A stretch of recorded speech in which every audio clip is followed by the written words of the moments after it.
네, 서울살롱 시작하도록 하겠습니다. 전 주인장 형훈이고 오늘은 창작집단 콜라보 두 번째 시간인데요. 윤문하다의 문희철 작가님 오셨습니다. 반갑습니다. 네, 안녕하세요. 문희철 기획자님이라고 불러야 되는? 어떻게 불러야 되는? 뭐 작가이자 기획자이자 작가죠. 네, 희철님. 저와 되게 밀접하게 연관이 있는 사람이고 서울살롱과 그렇게 막 무관한 사람은 사실 아니라서 익숙한데 아직 방송에 정식으로 나와주신 적은 없었어요, 사실. 그렇죠? 맞습니다. 완전 저희가 안지는 꽤 됐는데요. 오늘 만난 건 이렇게 팟캐스트 룸에서 제대로 만난 건 처음이에요. 아무튼 그래가지고 반갑습니다. 반갑습니다. 어쨌든 지난 시간은 이제 뮤추얼 팀과 만나서 얘기를 해봤는데 오늘도 이제 창작 집단과 서로 다른 경험을 공유하고 어떤 서로의 창작을 하고 있는지 알아보는 시간을 가지려고 합니다. 그래서 일단 그 청취자분들은 희철님이 어떤 사람인지 잘 모르니까 자기소개 간략하게 좀 부탁드립니다. 네, 저는 90년생 남자 문희철이고요. 대한민국의 국적을 가지고 있습니다. 네, 뭐 당연한 얘기고요. 그리고 저는 지금 현재 그 제대로 살기란 어렵다라고 하는 책을 2020년 초에 출간을 할 예정이고요. 그래서 작가로서의 저의 자아도 있고, 그리고 얼마 전에 두 번째 창업을 시작을 해서 말하자면은 창업한 기업에서 스타트업으로도 있는 그런 사람입니다. 되게 많은 일을 하고 계시죠. 이제 너무 바쁜 삶을 사시는 것 같아요. 저도 그렇지만 희철님도 너무 바쁜 삶을 사시는 것 같고. 그래서 윤문하다를 조금 소개해 주셨으면 좋겠는데 세 가지 키워드와 더불어 윤문하다를 좀 간략하게 소개해 주시겠어요? 네, 윤문하다는요, 그 윤문이라는 의미가 아주 좋은 단어거든요. 한국어 사전에 있는 말인데, 그러니까 윤인하게 곱게 매만져서 다듬는 일을 윤문한다라고 해요. 글 등을. 그래서 윤문하다라고 하는 저희의 모임의 이름대로 저희는 일상을 글을 통해서 윤문하고 싶습니다. 그런 모임입니다.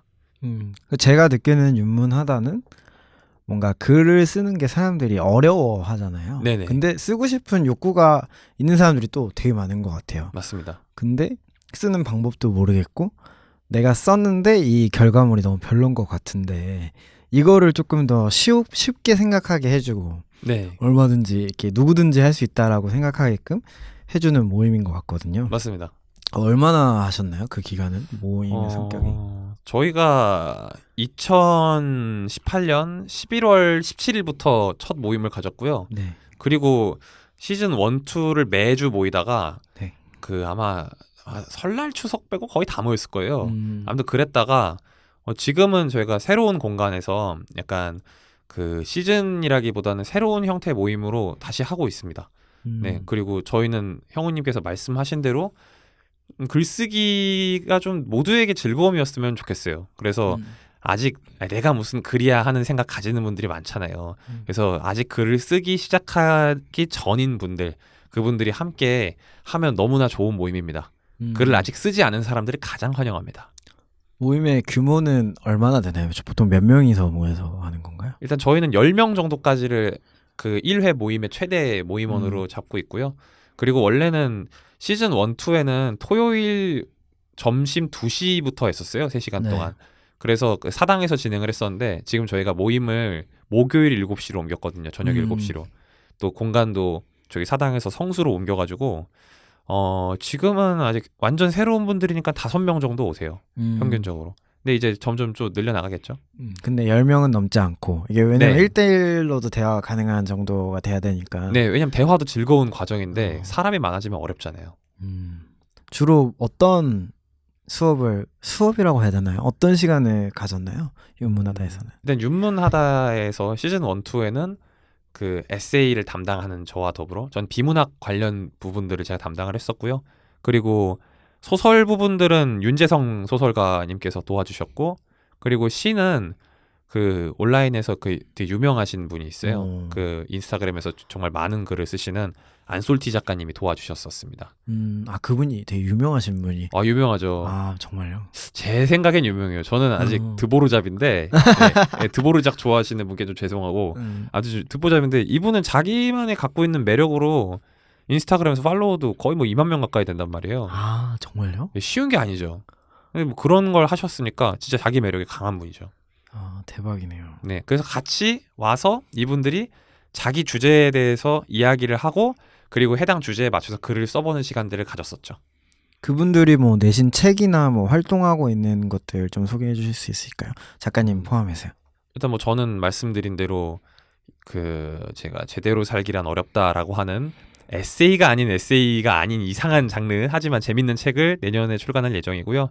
윤재성 소설가는 진짜 대단한 친구예요. 전공자도 아닌데 정말 혼자서 시작을 해가지고 외로움 살해자라는 책을 썼고요. 그 다음에 올해 초에 나왔던 책인데 화곡이라고 하는 장편 소설을 썼습니다. 아, 솔티 작가님은요? 솔티 작가님은 독립출판 형태로 하나 책을 내셨었고요.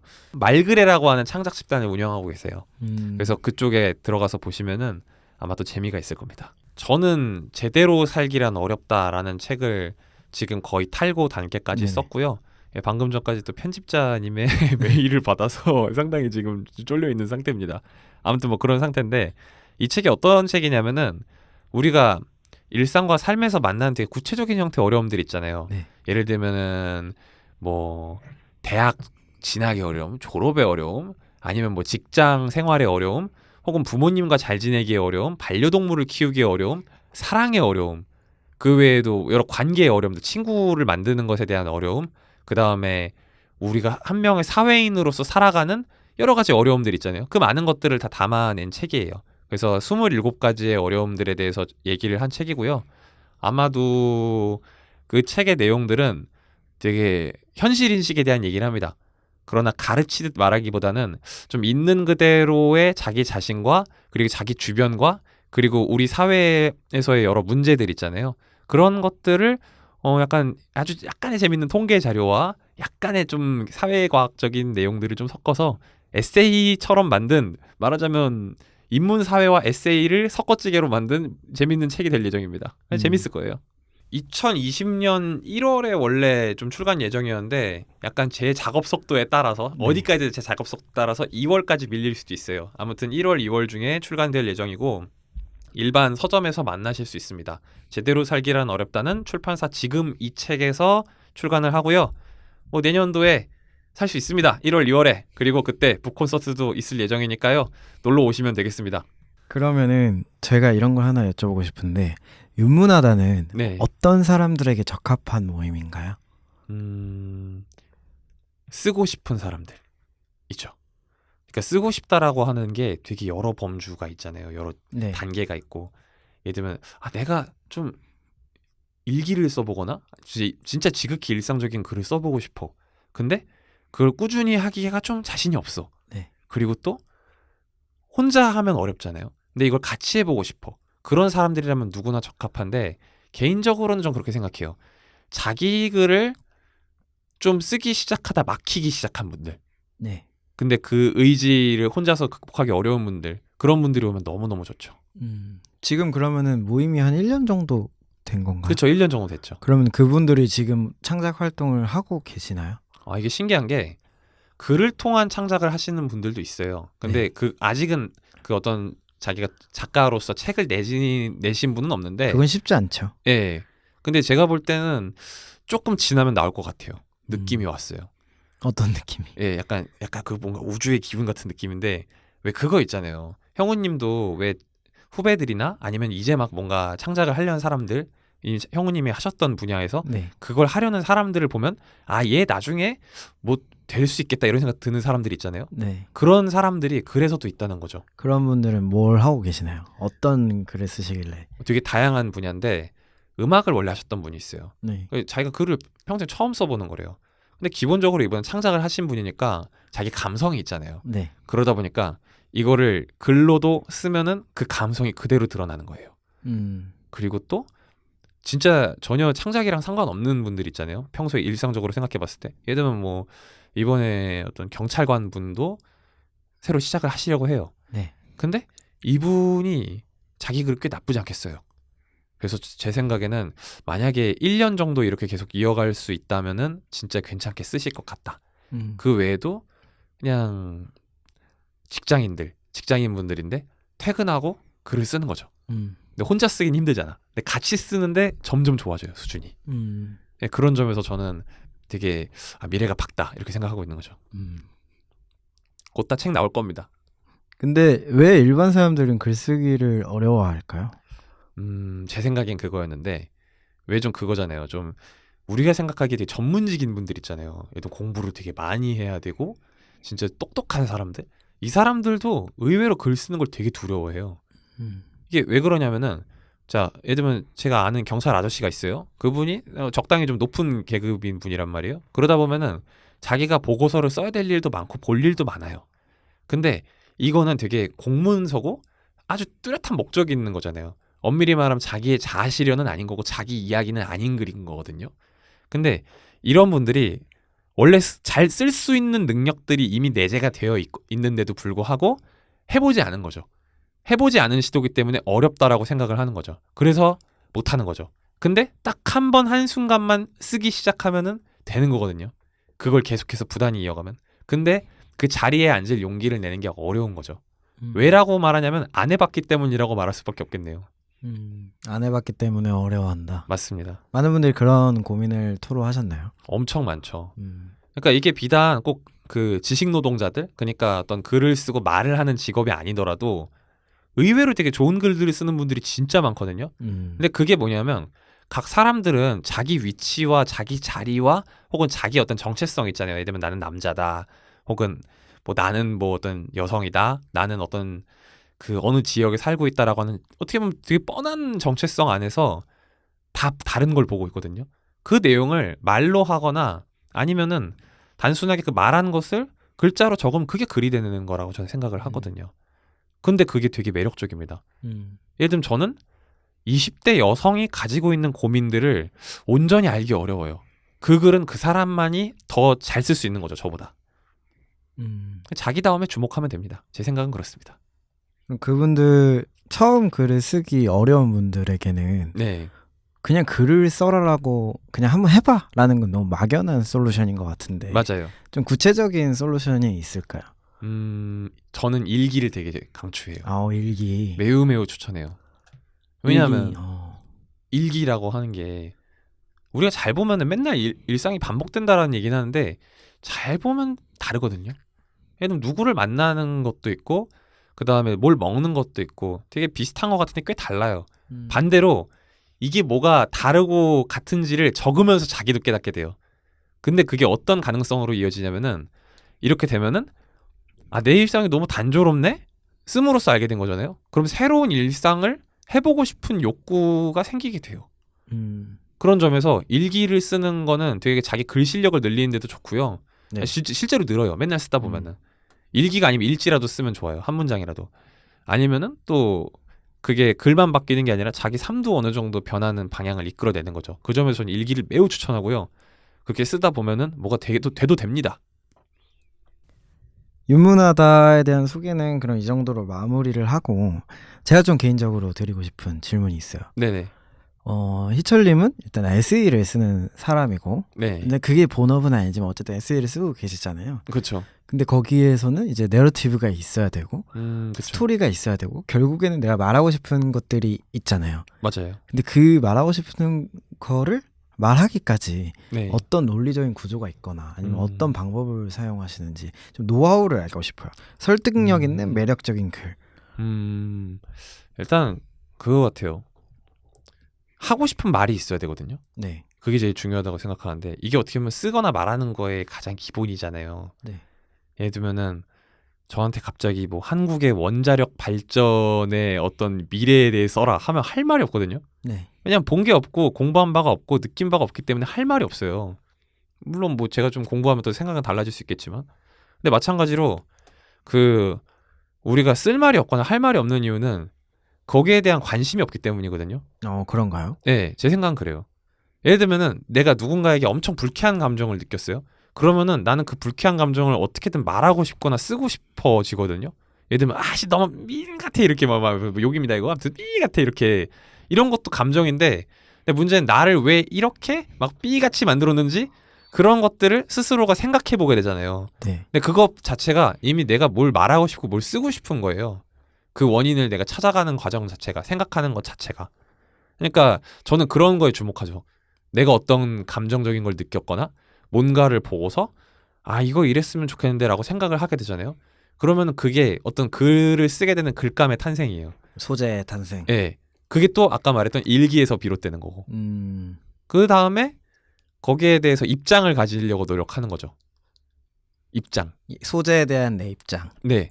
그리고 그 입장을 나는 가질 수 있지만, 근데 뭐 사실 왜 그런지에 대해서 말을 해줘야 될 거 아니에요, 사람들한테. 내가 이렇다고 생각한다라고 하면은 그 이유도 말해줘야 되니까. 네. 그 이유에 대한 것들을 생각을 해보는 과정에서 논리가 좀 생기고, 그 다음에 논리만으로는 안 되잖아요. 사람은 감성으로도 움직이는 동물이니까. 네. 그 사례를 넣고 싶잖아요. 그러니까 내가 느꼈던 거를 당신도 조금씩 느껴봤으면 좋겠습니다. 라고 하는 그 어떤 공감에 대한 기대. 그런 게 있잖아요. 그런 내용들을 넣는 거죠. 그렇게 되면은 제가 아직은 그럴 만한 레벨에 이르진 못했습니다만 읽고 나서 괜찮은 글이다. 매력적인 글이다. 그리고 사고 싶은 글이다. 이게 제일 중요하죠. 그런 글을 쓸 수 있지 않을까 생각해요. 일단은 정리를 하자면 영감을 받아서 소재를 착안을 해야 되고 소재에 대한 내 입장을 가지면 설득력 있고 매력적인 글을 쓸 수 있다. 이렇게 정리가 되는 거네요. 그렇죠. 시작은 그거죠. 그 작가님이 소개하는 좋은 글과 좋은 책 하나 있을까요? 좋은 글과 좋은 책. 결국에는 되게 주관적이잖아요. 네, 좋은 그쵸. 글과 좋은 책이 무엇이냐? 개인적으로 좀 추천하고 싶은. 저는 사실은 소설을 진짜 많이 안 읽었던 사람이거든요. 네네. 그러니까 어느 정도냐면 어려운 비문학을 읽어도 약간 소설을 읽으면 이해가 안 되는 거야. 네. 그래서 옛날에는 제가 내가 감정 공감 이런 공감 능력이 없나 이런 생각을 해본 적이 있었단 말이에요. 네. 근데 약간 제 군대에 있을 때 그 무라카미 하루키 소설 그 유명한 그 노르웨이의 숲을 너무 재밌게 읽었고요. 이거는 그 작품 그러니까 어떤 사람의 감정을 묘사하는 데서 진짜 주는 멋짐이 있는 것 같아요. 이 책은 정말 괜찮았고 그 다음에 저라는 사람의 세계관을 만든 글들이 있어요. 그게 피터 드러커라고 하는 경영학에서 되게 유명한 분인데 이분이 진짜 그 한 세기를 살았어요. 거의 100년을 살았어요. 90몇 살까지 사셨는데 이분이 말년에 썼던 책 중에 프로페셔널의 조건이라는 책이 있거든요. 이 책이 진짜 좋아요. 진짜 좋아요. 이 책 하나면 자기계발서가 필요 없습니다. 끝입니다. 진짜 너무 좋아요. 그리고 좋은 글은 뭐였냐라고 할 때 그 백범 김구 선생님 있잖아요. 네. 의외로 사람들이 많이 들어봤는데 안 읽는 건데 그 백범일지 있잖아요. 백범일지 마지막 장이 나의 소원? 아무튼 그런 장이 있어요. 그러니까 거기 보면은 자기가 생각하는 좋은 나라에 대한 조건들을 썼거든요. 그분이 생각하시는. 근데 그 글이 진짜 좋아요. 문장도 너무 좋고 사유도 너무 좋고 그 자체가 하나의 교과서예요. 그래서 이거는 진짜 읽어볼 만하다. 아까 얘기했던 윤재성 작가도 그런 비슷한 말 한 적이 있어요. 좋은 글을 쓰려면 좋은 삶을 살아야 된다고. 이게 왜 그러냐면은 제가 계속 어떻게 보면은 형우님께서 저한테 글을 잘 쓰면 어떻게 되나요? 어떻게 해야 되나요? 내지는 좀 글에 대한 얘기 많이 물어봤잖아요. 근데 저는 거기에 대해서 일상을 잘 사세요, 잘 관찰하세요 이런 얘기 자꾸 했단 말이에요. 네. 근데 이게 왜 그러냐면은 어떤 한 사람의 글이 속여서 쓸 수는 있겠지만 기본적으로는 그 사람의 삶이 반드시 그 글에 반영이 돼요. 진짜. 그리고 자기 삶에 부합하는 맞는 글을 썼을 때 그 글이 진짜 왠지 진정성이 생기거든요. 근데 그게 천천히 쌓아 올려나가요. 천천히 그 백범일지에서 자기 삶을 회고하면서 쌓아 올려나가다가 마지막에 그 나의 소원이라고 하는 내가 바라는 우리나라라고 하는 그 부분에 이르렀을 때는 진짜로 간절히 바라는 거예요. 네. 내가 평생을 이렇게 투쟁하고 정말 자유대안을 위해 살아왔는데 근데 마지막에는 그래서 우리는 앞으로 어떻게 했으면 좋겠느냐에 대한 얘기를 되게 진정성 있게 썼거든요. 네. 쓰셨어요. 근데 그게 묘하게 되게 감동이 있더라고요. 이걸 제가 언제 읽었냐면은 지금은 제가 스타트업의 기획자로 일하고 있고 또 대학생으로도 살고 있고 여러 가지 또 작가로도 살고 있지만 첫 번째 창업 때가 있었어요. 왜 창업 오래 하면 다들 아실 거예요. 뭔가를 이끈다는 게 쉬운 일이 아니고 고생도 많이 하는데 그때 회사에 책장에 백범일지가 떡하니 있는 거야. 그래가지고 왠지 빼서 봤어요. 봤는데 쭉 읽다 보니까 묘하게 재밌는 거예요. 그 밤새게 읽다가 마지막 장이 온 거야. 근데 마지막 장을 딱 읽는데 이게 좀 청승맞는데 저 혼자 있었으니까 그때 눈물이 나는 거야 갑자기. 왜냐면 글이 너무 좋아. 근데 글이 좋다는 게 그 사람이 느꼈던 삶의 어떤 궤적, 그러니까 살아온 삶의 궤적, 그리고 그것으로 통해 자기가 깨달은 것들, 이게 느껴지는 거예요. 근데 거기서 되게 묘한 감동과 위로를 받았어요. 진짜 좋은 글이었던 것 같습니다. 그런 점에서 그랬어요. 알겠습니다. 그러면은 좀 마지막 질문인데 네네. 윤문하다에게 창작이란 어떤 건가요? 저는 이렇게 생각해요. 왜 그 옛날에 그 심리학이나 경영학 쪽에서는 그런 얘기를 많이 했어요. 그 인간에게 욕구가 있고 그 욕구를 실현하기 위해 산다고 하는데 그 욕구 중에 최상의 욕구가 뭐냐? 어떻게 보면 좀 뻔한 얘기예요. 근데 가장 예를 들면 내가 뭐 돈도 어느 정도 벌었고 소속도 돼 있고 안정도 되어 있고 내가 생명의 위협을 안 느끼면 인간은 자아 실현에 대한 욕구를 가지게 된다는 거예요. 네네. 그 누가 됐든. 물론 그 사람의 이론입니다. 뭐 저는 거기에 동의하는 사람이에요. 그러면은 창작이 뭐냐라고 할 때 그 사람이 자아 실현을 하는 행위라고 저는 생각을 하거든요. 그럼 말하자면 뭐 자기의 삶을 더 행복하게 살기 위한 일이죠. 욕구 실현을 위한 일인데 근데 그건 너무 거창하고요. 저는 이렇게 생각해요. 창작을 통해 성공을 하든 뭔가 성취를 거두지 못하든 상관없이 그 과정 자체가 되게 우리의 일상에 낭만과 향기를 더하는 일인 것 같아요. 그 자체로 너무 즐거워요. 잘 되면 더 좋고 잘 돼서 뭐 건물 하나 사면 더 좋은데 뭐 그런 거 아니어도 이미 그 자체로 너무 행복한 일이에요. 전 그렇게 생각해요. 진짜 좋아요. 한 단계 더 간 창작의 정인 것 같아요. 보통 사람들이 말하기는 전에 팀도 창작이 뭐냐고 물어보면 네네. 그냥 내 생각을 표현해내는 것, 이 정도에서 그치는데 네. 향기를 더한다는 조금 더 나아간 답변인 것 같고요. 그러면 앞으로 윤문하다 계획 어떻게 되시나요? 일단은 저희가 약간의 부침을 좀 겪었어요. 어떤 왜냐하면 그 열정이라고 하는 자원은 열정이라고 하는 마음은 무한하진 않거든요. 이건 제 생각입니다. 왜 무한하지 않냐라고 할 때 내 젊음이 유한하지 않잖아요. 내 청춘이 유한해요. 아주 짧아요. 마찬가지로 그 어느 시간에 어느 시점에 뭔가를 할 수 있는 마음은 되게 정해져 있어요. 예를 들면 우리가 팟캐스트를 녹음을 하면서 동시에 책을 쓰면서 동시에 맛있는 걸 먹으러 가면서 제주도로 여행을 가면서 이 많은 걸 한 번에 못해요. 결국 우리는 우선순위를 결정하게 돼요. 그 관점에서 봤을 때 열정이라고 하는 것도 그 마르지는 않으나 그 총량은 정해져 있는 거죠. 한 번에 쓸 수 있는 거는.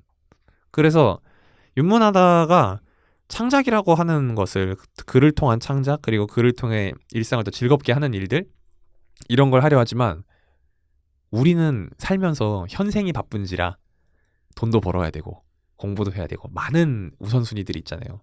거기서 밀리는 감이 없잖아 있었어요. 저 스스로에게도 그랬고 우리 구성원들에게도 그랬고 그리고 되게 정기적으로 그걸 계속해서 이어나간다는 게 절대 쉬운 일이 아니었거든요. 그렇기 때문에 그거에서 우선순위들을 다시 창작으로 그리고 윤문하다로 가져오게 하는 것이 쉽지 않았다고 생각해요. 그래서 다시 새로운 단계를 완전히 새로운 공간에서 새로운 컨셉으로 새롭게 다시 시작을 하고 있거든요. 뭐 다행히 현재까지는 뭐 나쁘지 않은 것 같습니다. 그리고 앞으로도 포기하지 않을 가치고요. 호스트도 그대로 가는 건가요? 호스트들의 부담을 좀 줄여줬어요. 어떤 식으로? 그러니까 그 원래는 기존엔 로테이션이었어요. 네. 제가 하면 그 다음 주에 윤재성 작가고 그 다음에는 뭐 안솔티 작가가 하고 이렇게 계속 돌아갔거든요. 근데 이렇게 가니까 너무 좀 피곤한 거야. 매주 하니까. 그래서 일단 이걸 격주로 바꿨어요. 격주로 바꾸고 호스트를 꼭 순번으로 돌리는 게 아니라 시간 되는 사람이 하는 걸로. 근데 일단은 제가 그 헤이그라운드에서 새로 시작한 서울숲점 그쪽 10층에서 제일 자주 찾아가는 사람이고 그쪽이랑도 어느 정도 관련이 있으니까 거기서 모임을 진행하는 게 어렵지가 않더라고요. 그래서 네. 일단 지금은 제가 거의 다 이끌고 있는데 얼마 전에 윤재성 작가가 또 모임을 이끌어 줬었거든요. 근데 되게 아주 좋았어요. 확실히 여유가 생기니까 좋습니다. 그 점에서 뭐 앞으로는 더 여유 있는 윤문하다가 되지 않을까 싶습니다. 호스트는 어쨌든 뭐 바뀌지는 않았고 네. 그대로 가는 거지만 조금 비정기적으로 한다는 거네요. 네, 솔티 작가님은 좀 더 여유를 봐야 될 것 같아요. 어디 가면 이 정보를 찾을 수 있을까요? 일단은 뭐 요즘은 인스타그램 시대이기 때문에 네. 인스타그램에 윤문하다 계정이 있습니다. 그 윤문하다라고 치면 그냥 나오고요. 영어로 그냥 그 윤문 치면 나옵니다. 윤문하다 치면 바로 나와요. 그리고 거기에서 공지 정보들을 보실 수가 있고요. 뭐 그 밖에도 궁금하신 점이 있으시면 언제든 그 DM을 주시면은 아주 성심성의껏 빠르게 답변해 드리겠습니다.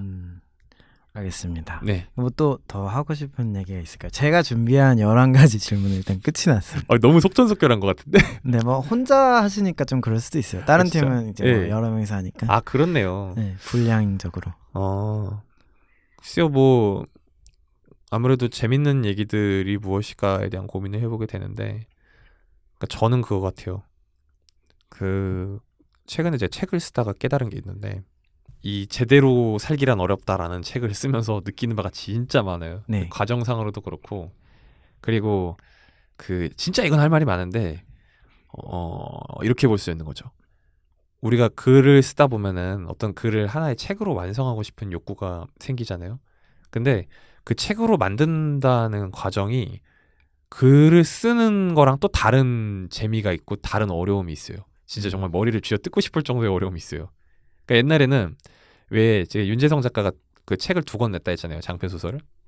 근데 작년에 말에 그 화곡을 이 친구가 편집하고 또 책을 쓰고 하는 과정에서 너무 막 마음이 자꾸 쫄리는 것 같은 느낌 받는 거야, 이 친구가. 되게 너무 많이 급해 보이고. 그래가지고 아니 뭐 좀 여유 좀 가지고 해도 되는 거 아닌가 이러면서 생각을 했는데 아닌 거예요. 그러니까 책을 쓰는 게 그 스토리를 뽑아내고 그 텍스트를 뽑는 것 자체도 되게 어렵거든요. 근데 그거를 하면 나는 끝났다 상쾌해 이렇게 끝낼 줄 알았거든요. 그게 아니었던 거야. 뭐냐면 이거를 고치고 수정하는 과정이 진짜 고돼요. 꽤 고돼요. 그러니까 어떻게 보면 이게 창작의 또 다른 절반이었던 거예요. 이 글을 고치고 또 출판사에 있는 관계자들과 이야기를 하면서 최적의 방향을 설정해 나가는 것 그 자체가, 이거 자체가 너무 큰 일인 거죠. 그리고 어려운 게 또 뭐냐면 글 하나를 잘 쓴다고 끝나는 게 아니라 그 책이 지향하는 컨셉이 있었잖아요. 핵심적인 메시지가 있을 거 아니에요. 어떤 책이든 간에. 예를 들면 우리가 뭐 옛날 국어 시간에 배우잖아요. 예를 들면 뭐 이 소설의 핵심 주제는 무엇인가, 아니면 이 글의 주제는 무엇인가, 이렇게 우리가 한 줄, 3줄 요약을 해버리잖아요. 근데 이게 책 전체에 대해서, 내가 쓰는 책에 대해서 적용이 돼야 되는 얘기인 거죠. 근데 이게 어떤 창작에서 최초에 내가 전하고자 했던 메시지에서 이 컨셉을 그대로 끝날 때까지 유지하기가 진짜 어려워요. 진짜. 내가 정말 개소리 하고 있는 건 아닐까? 옆길로 샌 건 아닐까? 이런 의심을 계속해서 하게 되고, 그리고 물론 아직 제 책이 세상에 나오진 않았지만 잘 팔린다면 너무나 좋은 일이지만 2,000부입니다. 여러분 1세 2,000부 꼭 사주시면 감사하겠고요. 아무튼 이런 책을 쓰는 과정에서 제일 어려운 게 그거예요. 내가 쓰는 글에 대해 내가 의심해야 될 때, 스스로가 자신을 의심해야 될 때가 사실 제일 힘든 순간이거든요. 그런 순간을 계속해서 마주해야 돼요. 사람도 만나고 싶고, 뭐 밥도 맛있는 거 먹고, 물론 이걸 먹었구나. 아무튼 지금 당장 맛있는 거 먹으러 다니고 싶고 여행도 가고 싶고 하는데 그걸 못 하고 앉아 있어야 되는 거거든요. 그 어딜 가도 자유롭지가 않은 거죠. 내가 이걸 마무리 짓지 않았기 때문에. 근데 그 과정에서 진짜 많이 사람이 뭐랄까 성장합니다. 꼭 한번 경험해봤으면 하는 경험이고, 저는 아직 끝나지 않았습니다. 이제 또 책을 또 편집해야 되잖아요. 또 편집자분이랑 함께 앞으로의 행보가 기대가 되네요. 열심히 해야죠. 재밌게 해야죠 또. 어쨌든 짧은 시간이었지만 윤문하다에 대해서 알아본 것 같고, 네. 앞으로 윤문하다의 창작을 좀 기대해 볼 수 있었던 기회였던 것 같습니다. 네. 고생하셨고요. 오늘 네. 녹음 여기서 마치도록 하겠습니다. 네.